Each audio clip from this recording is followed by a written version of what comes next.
Donc, si vous le voulez bien, on va passer à l'exposé suivant, l'exposé de Richard. Donc, Richard, tu es chargé de mission patrimoine légumier et céréalier au Centre régional de ressources génétiques des Hauts-de-France.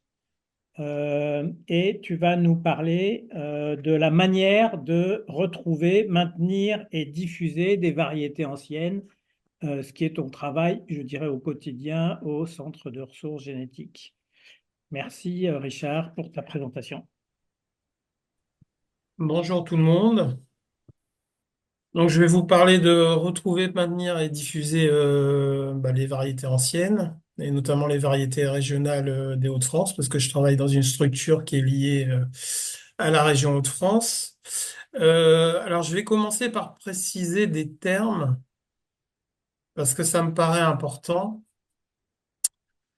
Les termes notamment de semences paysannes. Et de semences pro. Alors, j'ai pas trouvé le bon terme, mais en pomologie, on parle de variété paysanne et de variété bourgeoise. Mais pour moi, variété bourgeoise en potagère, ça veut pas dire grand-chose. Bon, si quelqu'un a une meilleure appellation pour variété pro, je suis preneur, mais on pourrait dire variété de semencier. Alors, les variétés pro, c'est ce qu'on va retrouver dans tous les beaux catalogues, hein, les Vilmorin, Andrieux, les Clauses, les Téziers et encore à l'heure actuelle. Donc, ce sont des variétés pour lesquelles on a des traces écrites, mais parfois c'est quand même limité dans le temps.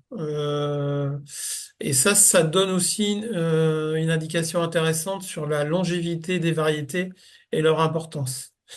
Souvent, ce sont des variétés qui sont diffusées sur de larges zones, c'est-à-dire que souvent c'était sur toute la France, voire sur plusieurs pays.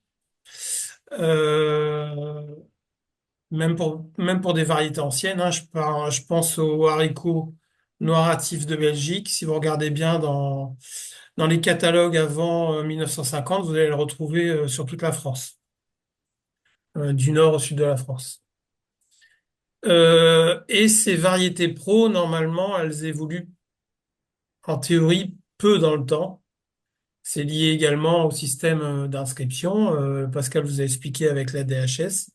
Donc, ce sont des sélections qui sont plus statiques, entre guillemets, à cause de cette inscription et cette maintenance. Donc ça c'est ce qu'on connaît le plus et ce qui est diffusé largement à l'heure actuelle. Par contre, il faut pas oublier, ce sont les variétés paysannes, parce que les variétés paysannes, en fait, souvent, elles sont à l'initiative des variétés pro, et il y a aussi des liens dans tous les sens avec les variétés pro. Alors, ces variétés paysannes, elles viennent souvent de bassins maraîchers, ou d'anciens bassins maraîchers, et c'était des maraîchers qui faisaient eux-mêmes leurs semences. Donc, ils adaptaient des variétés localement à leurs besoins. Donc, c'est lié à un sol, à un climat et à l'économie, c'est-à-dire est-ce qu'ils faisaient du légume en local ou pour l'expédition. Point important, on pense toujours que ces variétés paysannes, elles sont là depuis des dizaines et des dizaines d'années, voire des siècles et des siècles.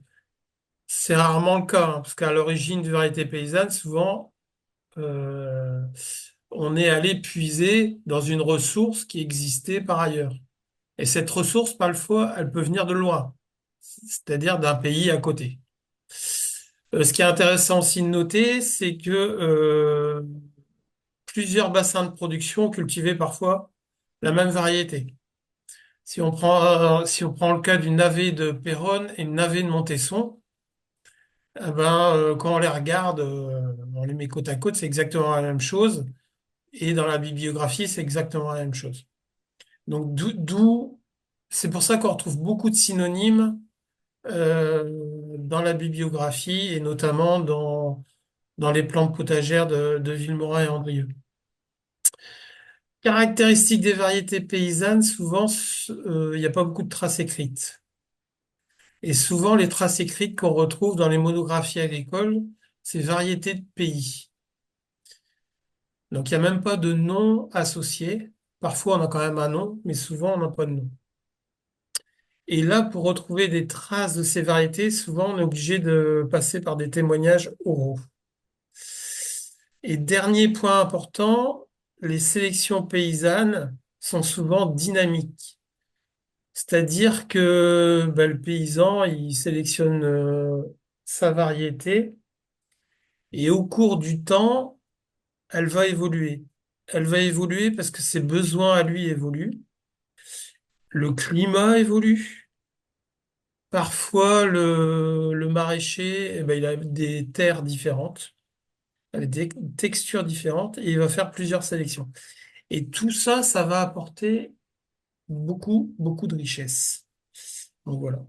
Et bien sûr, ces variétés paysannes, au 19e siècle, étaient très importantes, ce qui est beaucoup moins le cas au 21e siècle, hein, mais je vais quand même vous montrer un exemple tout à l'heure. Mais il y a pas mal de ces variétés paysannes qui se sont bien sûr retrouvées dans les catalogues comme des variétés pro et après elles ont été diffusées par les semenciers. D'où les deux flèches sur la diapo. Alors maintenant, on va rentrer dans le vif du sujet. Donc retrouver les variétés anciennes.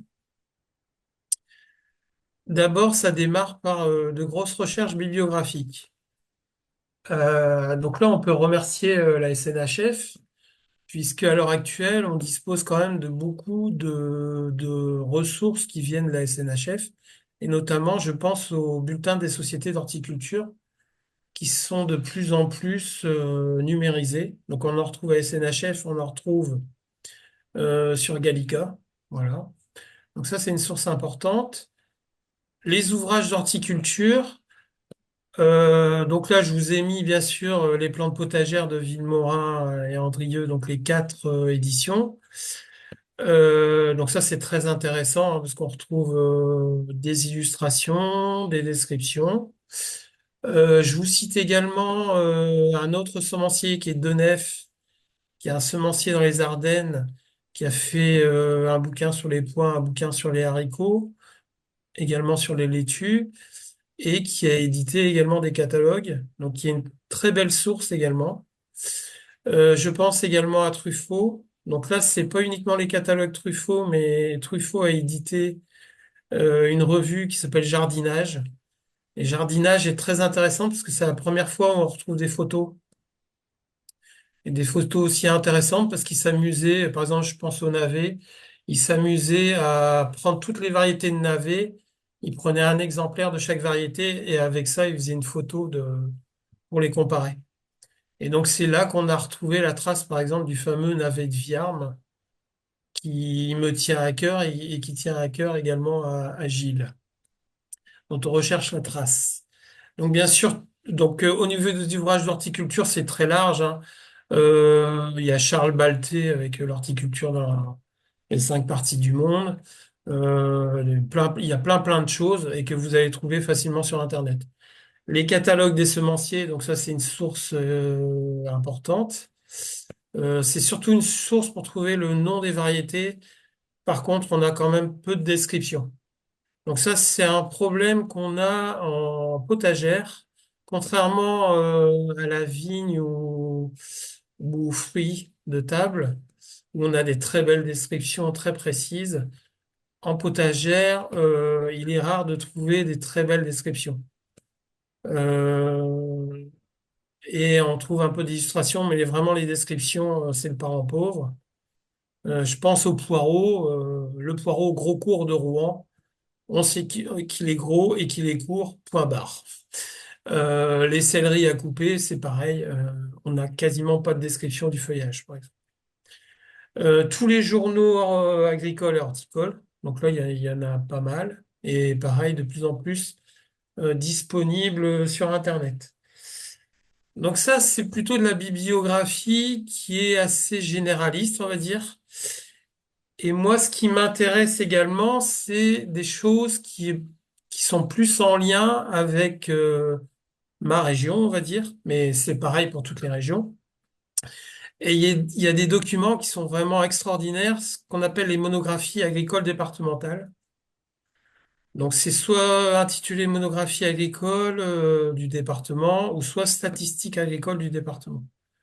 Et donc ce sont des documents qui datent souvent entre la fin du 19e siècle et jusque les années 1960 et qui sont une mine d'or pour nous puisque là ce sont des gens du ministère de l'Agriculture qui en local ont décrit l'agriculture du département de fond en comble.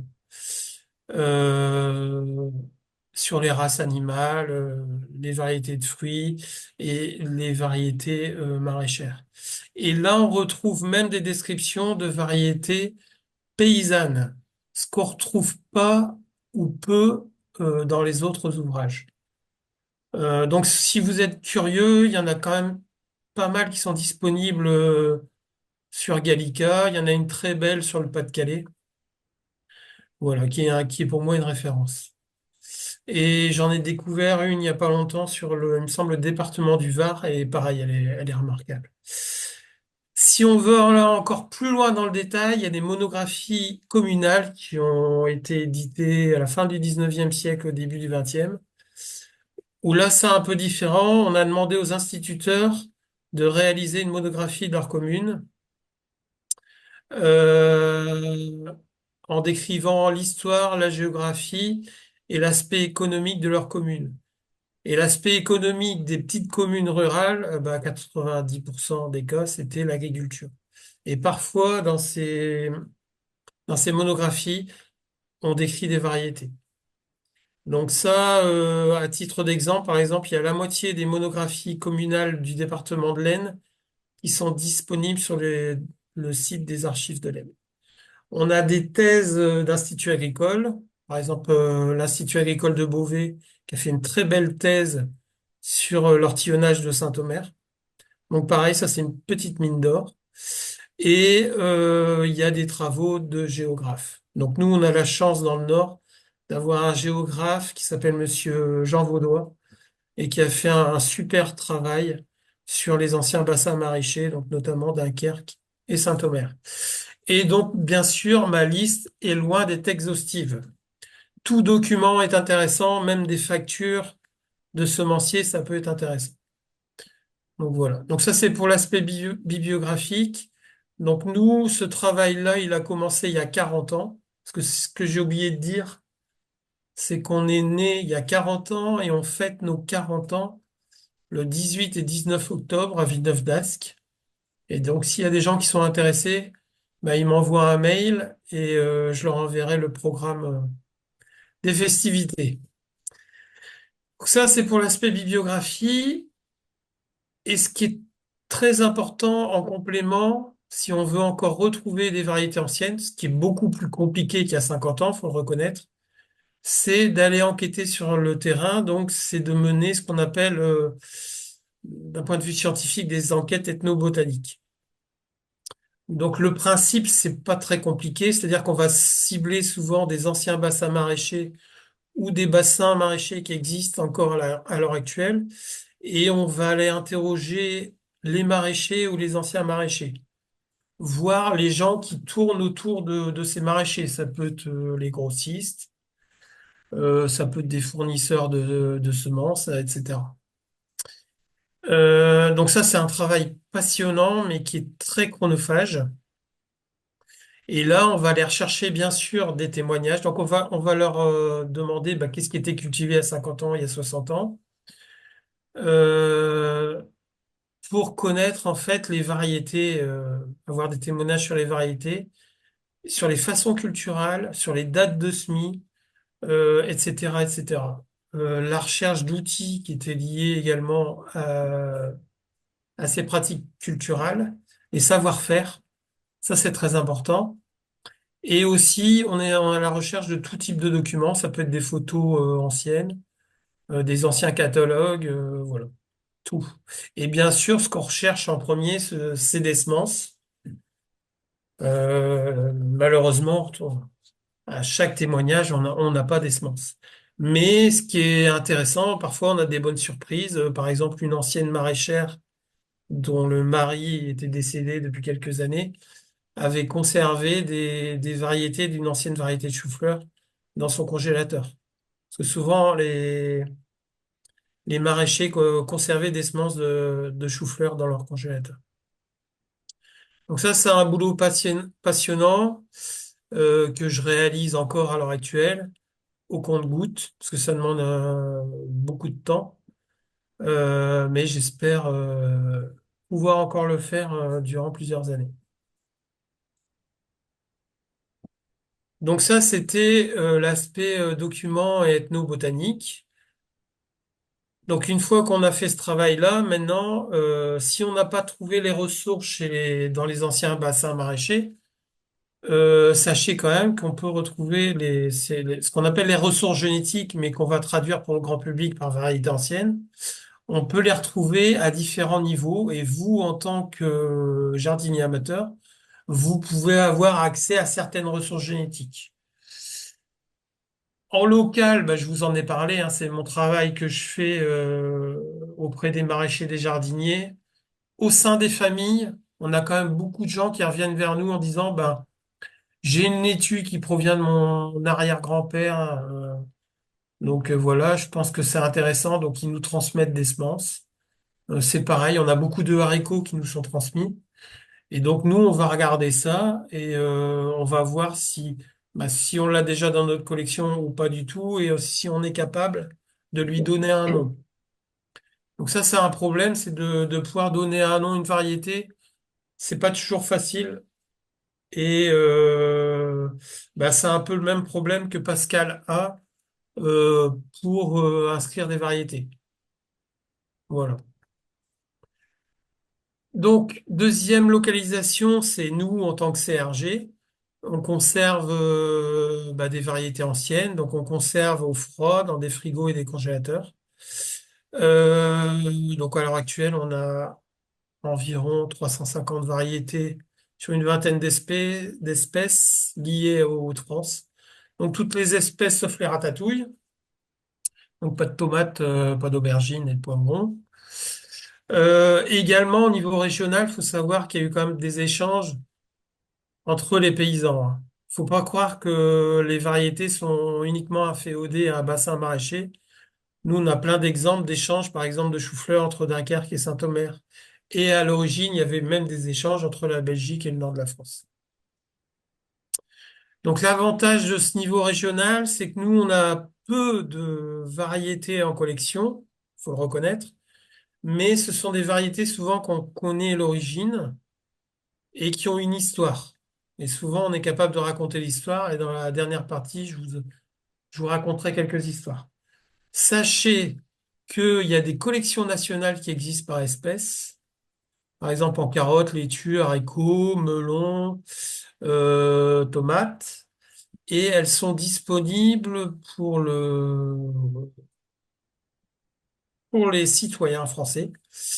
Et je vous ai mis le lien pour y accéder.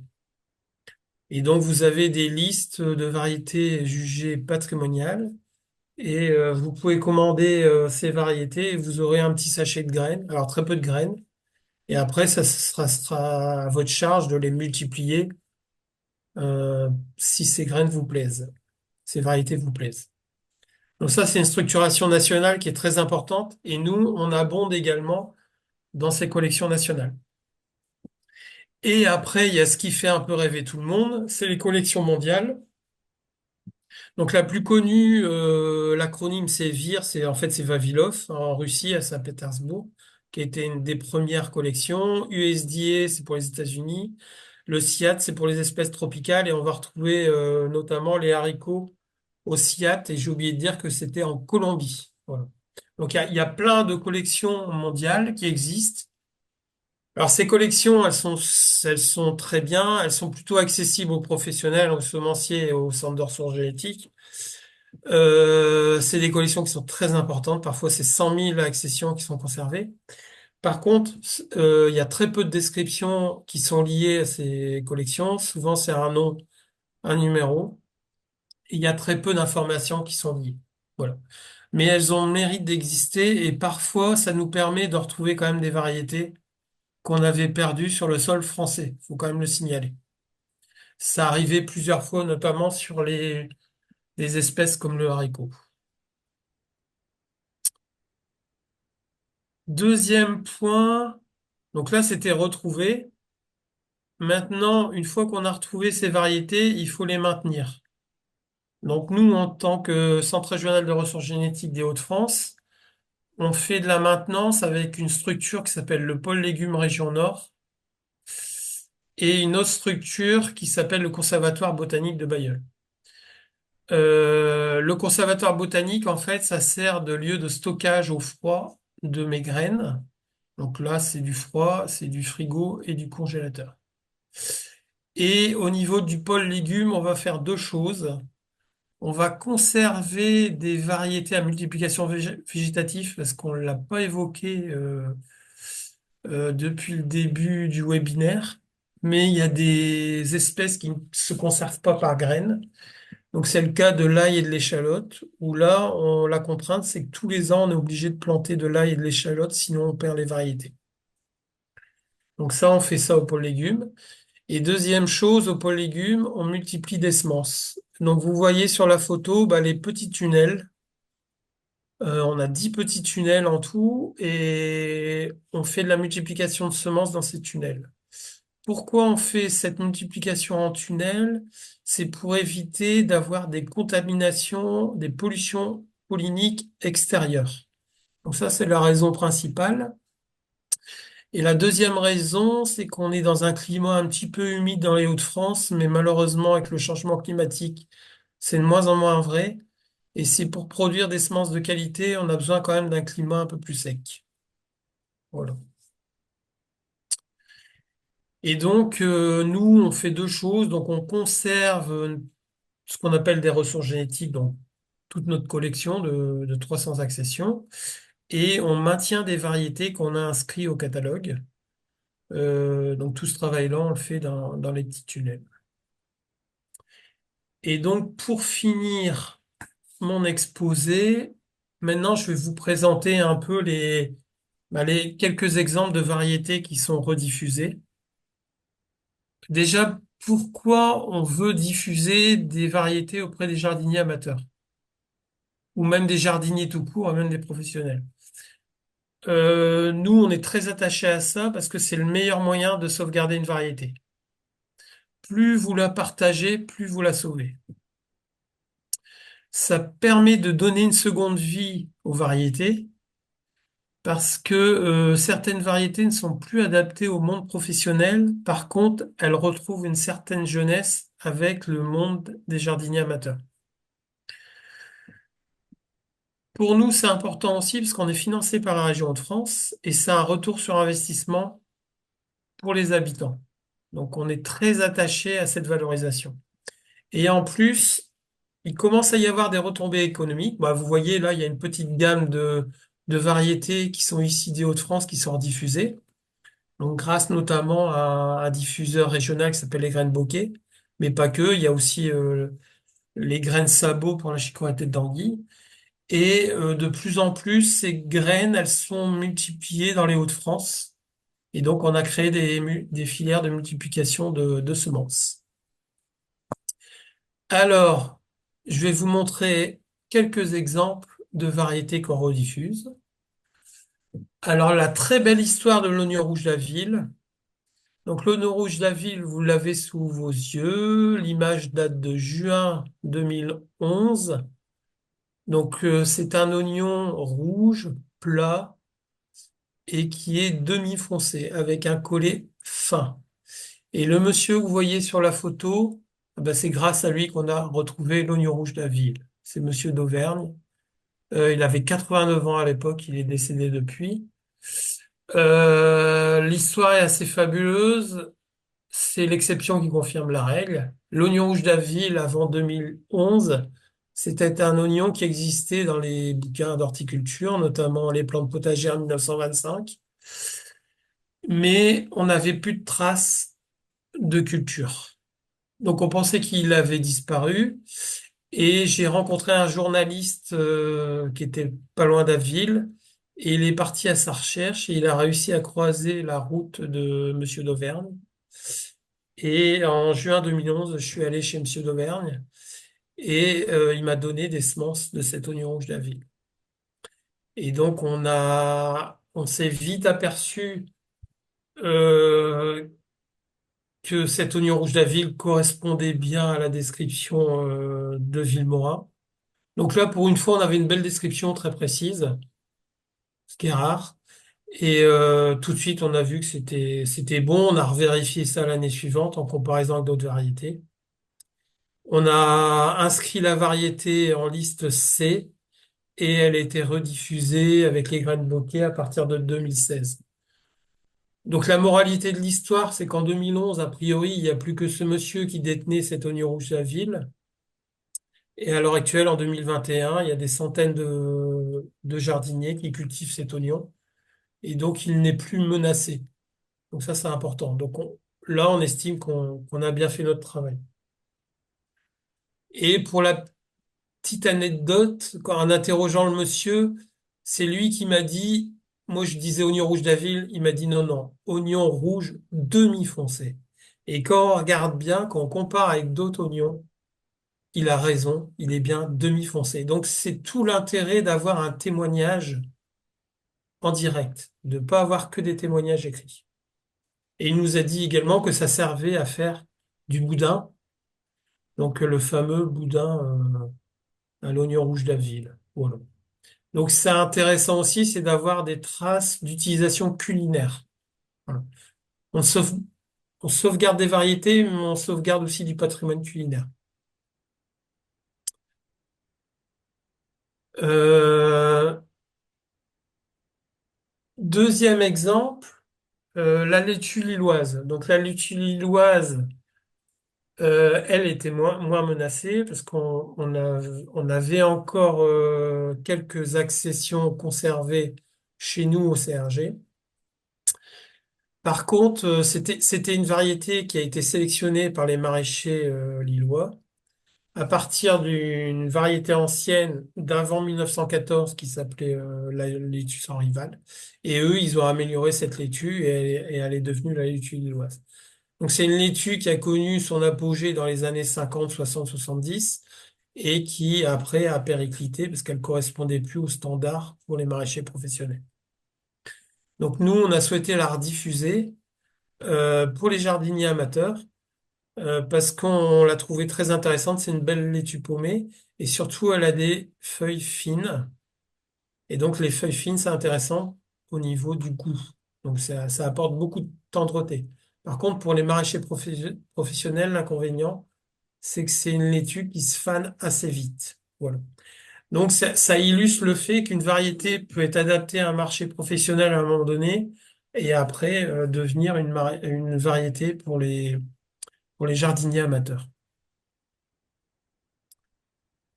Donc à l'heure actuelle, pour vous donner un ordre d'idée, il se vend plus de 20 kilos de semences de laitue lilloise par an. Donc si vous calculez que 1 gramme de semences de laitue, c'est 800 graines, bah, ça fait quand même pas mal de laitue au bout du compte. Troisième exemple, la carotte géante de Tilk à pétiole vert. Alors au départ, elle s'appelle pas comme ça. Ça s'appelait tout simplement de la carotte de Tilk. Là, c'est très intéressant parce que c'est la carotte de Tilk est encore une variété paysanne à l'heure actuelle. Donc Tilk, pour ceux qui ne connaissent pas, c'est un petit village à côté de Saint-Omer qui depuis plus de 150 ans produit de la carotte. Et les agriculteurs, ce ne sont pas des maraîchers, hein, ce sont des cultivateurs, mais ils produisaient un seul légume, c'est la carotte. Et ils avaient sélectionné cette carotte qu'ils appelaient la carotte de Tilk, qui est une carotte qui est longue, qui est assez grosse, qui a un profil qui est à moitié bouté, à moitié pointu, et qui a un gros cœur tendre. Et pour faire le marketing, je dis tout le temps, un gros cœur tendre comme les gens du Nord. Et donc, à l'heure actuelle, il y a encore 7 à 8 producteurs de carottes de tige qui produisent leurs semences eux-mêmes. Et à la fin des années 90, on a cru que cette carotte allait disparaître. Et nous, en tant que CRG, on a récupéré une dizaine de souches paysannes de cette carotte de tige. Donc elle était bien sauvée, mais on avait peur qu'elle allait péricliter. Et donc on avait décidé d'inscrire la variété en liste D et pour qu'elle puisse être diffusée pour les jardiniers amateurs.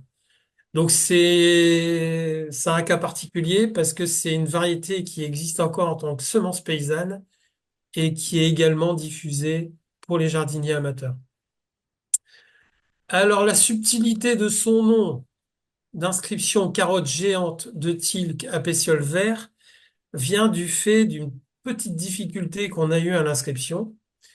C'est que le GVS, donc le prédécesseur de Pascal Coquin, nous a dit je peux pas l'inscrire en tant que carotte de Tilk parce que il y a 100 ans, elle avait été décrite comme quoi elle avait des pétioles violet. Et donc pour lui, ça correspondait pas à la bonne description. Donc il est vrai que dans ma collection, j'ai quelques accessions qui ont des pétioles violets, mais c'est très minoritaire. Et donc en fait, les paysans, petit à petit dans leur sélection, c'est pour ça que c'est une sélection dynamique, la sélection paysanne, ont supprimé ce caractère qui n'est pas un caractère d'intérêt agronomique, c'est un caractère de morphologie, mais on s'en fout quand on mange une carotte qu'elle ait des pétioles verts ou violets. Et donc petit à petit, ils ont éliminé ce critère. Et donc c'est pour ça qu'on a trouvé un terrain d'entente avec le GVS, parce que moi, je trouve ça intelligent ce qu'on a fait. C'est qu'on s'est dit, bon, on va l'appeler carotte géante de tique à pétiole vert. Et donc, à l'avenir, on pourrait tout à fait inscrire une carotte géante de tique à pétiole violet. Donc, ça ferait la coexistence de deux variétés. Et ça ne poserait pas de problème. Donc, voilà pour la carotte de tique. Le poireau leblon, donc là, on est vraiment sur une variété qui n'a quasiment pas de trace écrite. On est bien sur une semence paysanne et qui ont trouvé les traces écrites uniquement sous le nom de variété de pays.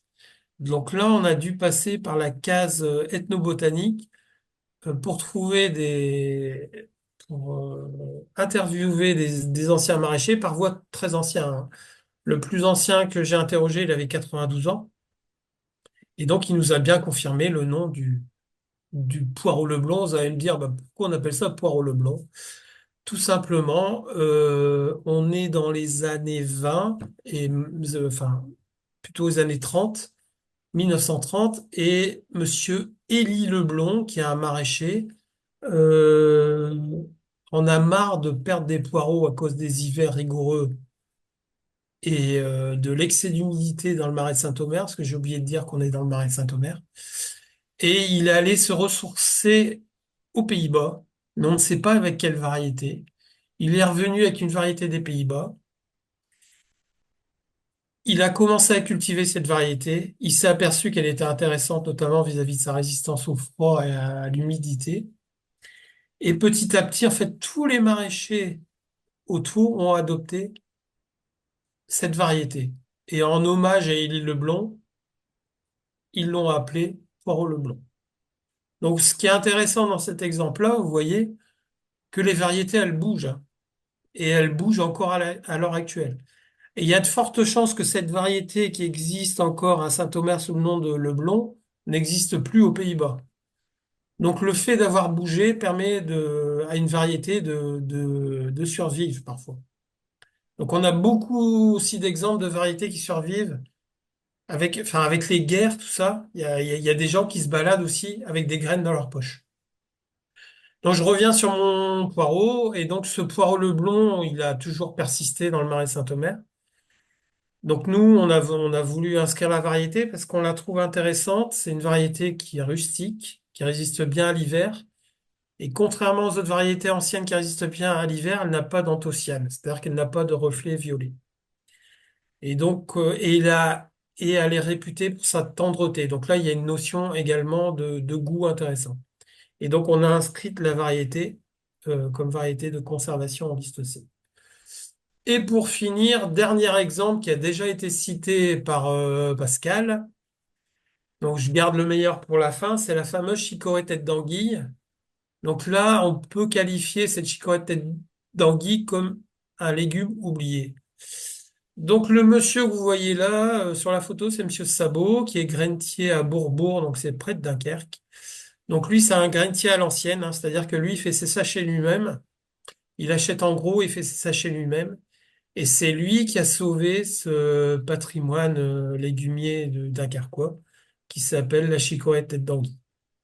Et alors, pourquoi elle s'appelle tête d'anguille? Donc, c'est une chicorée à café au départ. Et si vous regardez bien la photo, le collet est en forme de fuseau et il est en forme d'une tête d'anguille. Donc là, on est sur une variété dont on n'avait pas, quasiment pas de trace écrite. La seule trace écrite qu'on ait, c'est au 19e siècle. On savait que les pauvres gens, en fait, glanaient des chicorées à café dans les champs et ils cuisaient ces chicorées. Donc c'était un plat de pauvre. Et cette chicorée tête d'anguille, elle est devenue un légume au début du XXe siècle parce que les gens se sont aperçus que cette variété était moins amère. Parce que ce que j'ai oublié de vous dire, c'est que c'est la seule racine potagère qui apporte de l'amertume. Donc là, on est vraiment sur un légume oublié qui fait pas rêver beaucoup de monde. Et on essaye de le maintenir, on essaye de le relancer. Et donc, c'est pour ça qu'on a souhaité inscrire la variété et rediffuser cette variété. Et donc là, on est sur vraiment quelque chose de très, très particulier. Moi, je la consomme avec du hareng, c'est très bon. Et souvent, il faut une pomme de terre à côté, parce que pour contrecarrer l'amertume. Voilà. Euh, donc là, on va pas vous mentir, on vend pas 50 kilos de semences de chicorée tête d'anguille, ça reste très marginal. Voilà. Et je pense avoir fini. Merci Richard. Merci. Je passe la parole à Jean-Daniel Eh pour ben, une... merci beaucoup. Donc voilà, beaucoup de choses, de belles histoires de variétés. Donc il y a eu un certain nombre de questions. Alors la première, c'est y a-t-il des AOP et des IGP? Donc il y a des AOP, des IGP à base de variétés anciennes de légumes, oui. Donc dans les Hauts-de-France, il y a l'IGP ail fumé d'Arleux. Et donc dans le cahier des charges de l'IGP ail fumé d'Arleux, on peut utiliser que de l'ail du Nord. Donc il y a un type d'ail, voilà. La dernière IGP en date, c'est le haricot de Soissons. Euh, Où là, pareil, là, c'est issu d'une variété ancienne de haricots. Une autre question, c'était, enfin, je pense que la revue Jardinage de Truffaut, est-ce qu'elle existe encore? Elle n'existe plus. Voilà, c'est ce que je pensais. Et j'ai essayé de récupérer sur Internet pas mal d'exemplaires et j'ai presque la collection complète, mais il m'en manque quelques-uns. Mais c'est vraiment super intéressant. Et notamment le gars qui a fait à un moment donné, ben, je me demande s'il s'appelle pas Boucher, le gars.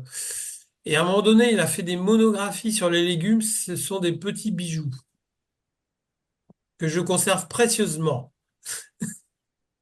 Donc, il y a aussi Valérie Leclerc qui a parlé plusieurs fois de la carotte de Tulle parce qu'elle a fait une partie de sa thèse Oh, sur ce tout sujet-là. à Et donc, fait. elle pourrait échanger avec toi, d'après ce que, Bah apparemment, donc c'est elle sait. grâce à son travail et après avec Emmanuel Geoffriot, c'est grâce à ce travail, ça j'ai oublié de le dire, mais j'avais pas beaucoup de temps, avec l'INH, qu'on a réussi à homogénéiser, on va dire, cette semence paysanne et à inscrire la variété.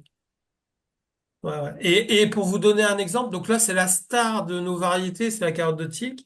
Il se vend plus de 60 kilos de semences de carottes de Tilk par an. Ah, d'accord. Une question, mais je ne sais pas pour qui elle est. Peut-on conserver toutes les variétés au congélateur? Elles vont-elles une bonne reprise? On peut conserver, mais attention, hein, le congélateur, on n'a pas le droit à l'erreur. Si les graines ne sont pas bien séchées, elles vont plus germer.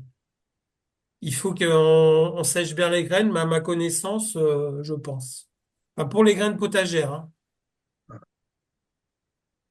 Une autre question, pourquoi les espèces ratatouille ne sont pas conservées? Qu'est-ce qu'on appelle des... Espèce ratatouille, donc bah, c'est tomates, poivrons, aubergines, courgettes, parce qu'il n'y avait pas de lien avec la région, il n'y avait pas de semences paysannes pour ces espèces-là, mais ça, c'est la vérité d'aujourd'hui. Dans 50 ans, il est probable que on va collecter des tomates du nord de la France, puisque la tomate, c'est quand même le légume phare français. Bien sûr. Y a-t-il une organisation comparable à la vôtre pour la Normandie, pour la Seine-Maritime? Oui, ça a été dit par Pascal, ça s'appelle Mille et une variétés, et je pense que c'est en train de se structurer pour que ce soit vraiment reconnu officiellement par la région Normandie, et je le souhaite vivement parce qu'ils ont un super patrimoine. Et moi, je sers un peu, comment dire, parfois je vais un petit peu au-delà des Hauts-de-France, et notamment je me suis occupé d'un très beau chou qui s'appelle le chou de Saint-Saëns, qui vient de Seine-Maritime. Et donc à un moment donné, ben, je vais le redonner à la Seine-Maritime, mais ça, voilà, il y a plein de choses. Et en fait, on parle de région, mais il y a beaucoup d'échanges entre les régions, hein. Faut pas croire que tout est lié à un territoire tout petit. Euh, et au XXIe siècle, c'est encore plus vrai, hein. Tout le monde s'échange. Et est-ce qu'il y a une structure pour la Nouvelle-Aquitaine? Ben, la Nouvelle-Aquitaine, les fruits, oui, c'est le Conservatoire d'Aquitaine. Et pour les légumes, alors c'est pas tout à fait l'Aquitaine, mais ça travaille sur une partie de la Nouvelle-Aquitaine, c'est le Crégène. Alors me demandez pas la signification de l'acronyme du Crégène, je le sais plus. Mais son centre névralgique, c'est les Deux-Sèvres avec le Marais Poitevin. Et il commence à travailler le végétal. Bon, bah écoutez, je crois qu'il y a encore. Bon, on va peut-être arrêter là. Donc moi, je voudrais ben, remercier bien sûr tout le monde. Il y avait un peu plus de 110 personnes qui ont suivi le webinaire. Je voudrais aussi remercier Marion parce que de la SNHF, c'est elle qui a assuré le bon fonctionnement de ce webinaire.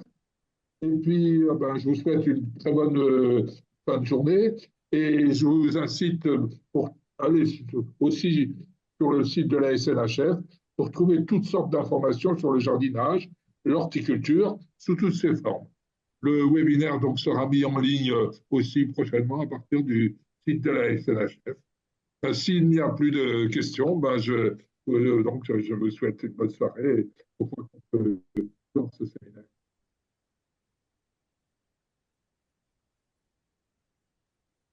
Merci. Merci. Au revoir. Au revoir.